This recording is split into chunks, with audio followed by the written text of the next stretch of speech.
Já, við höfum í nokkur ár verið einbytt okkur á norðurslóðum. Hvar þá á norðurslóðum? Færeyjum, við erum komið með svona 3,5% fyrirtækjabókinni í Færeyjum. Og með útibúð þar þá? Nei, bara við erum að sinna, hvað maður að segja, fyrirtækja viðskiptum þar, fyrirtækja þjónustu og erum fólk bara á hérna sem fer reglulega þangað og erum með leyfi til þess að veita þessa þjónustu. En eru þið þá elta, nú eru íslensk fyrirtæki með talsverða starfsemi þar, eru þið þá elta íslensku fyrirtækin eða?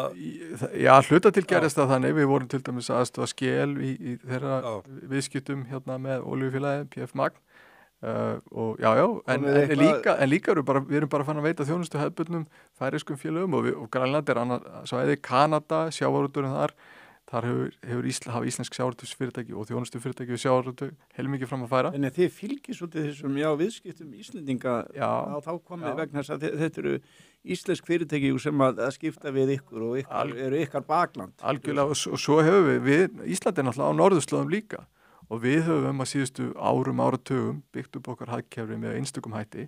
Við erum með unga þjóð sem er mjög rík, við erum 7. auðvasta þjóð heimi ef við mælum það á landsframleiðslu per íbúa. Þetta er land sem er að vaksa hraðar. Hærri heldur Norðurlandaþjóðirnar. Í því dæmi. Nákvæmlega og það er reyndar dálítið skemmtileg staðreynd að Færeyingar eru á þennan mælikvarða ríkari en við. Og orðnir Bandaríkjamenn efstir eða hvað? Jú. En sko þannig að allt sem við höfum gert hér hvort sem það kemur að nýtingu á endurnýjanlegum orkuauðlindum, sjávarútvegi, ferðaþjónustu og jafnvel bara þekkingariðnaði í heilsinni eru atriði sem að eiga við og önnur lönd á þessu svæði, norðurslóðum og við getum nýtt okkar þekkingu sem að við til dæmis á síðustu 15 árum gríðarlega mikið þekkingu orðið til í uppbyggingu á ferðaþjónustu. Það er bara að byrja í Grænlandi. Það er bara nýlega búið að opna þar alþjóðlegan flugvöll og við erum að sjá ferðaþjónustu í Grænlandi kannski vera á sama stað og okkar var fyrir 40 árum. Er leita til ykkar mikið erlendis frá sem bæði að taka þátt í verkefnum, koma aðri bankar til ykkar og spyrja á þessum slóðum sem þú ert að lýsa okkar svæði svo við tölum svona norður? Við höfum haldið ráðstefnu núna 3 ári röð í London þar sem við erum að fjalla sjálfbæra fjárfestingar á norðurslóðasvæðinu.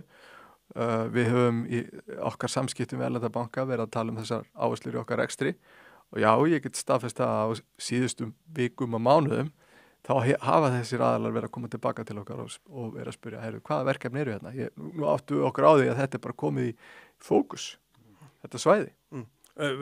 Upplifir þá að það sé meiri og þá erum við ekki að tala akkurat alveg nýjustu tíðindin þessi Grænlands affera en hún samt setur kastljósið á. Algjörlega, þetta var byrjað áður en þú veist bara þetta síðustu vikur hjá Trump hafa svoleiðis kveikt í þessu alveg.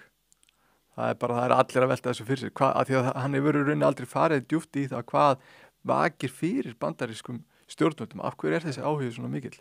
Þetta hafa blaðamenn verið að reyna að gera það skil og þetta er auðvitað mikilvægt í öryggis legu sjónarmiði. Siglingaleiðunum norðurslóðir fyrir norðan Rússland. En hann er ekki að tala fyrir því að fara með her inn í Grænland. Nei, það er alveg eiginlega absúrt. En eins og þú segir, kastljósi beinistað og það er augljóst að hann setur aukinn áhuga og athygli á þetta svæði. Og þetta er rauninni bara staðfesting á því að það eru framöndan miklar fjárfestingar á þessu svæði og þær eru það stórar og umfangsmiklar að það er alveg augljóst að fjármálafyrirtæki eða þeir fjármunir sem eru á þessu svæði duga ekki til að fjármagna það. Það þarf fjármagn utan að koma til fjármagn að koma inn á þetta svæði og já, það er mikill áhugi hjá aðilum sem að hafa fjármuni og til fjárfestinga að kynna sér hvaða verkefni eru framöndan.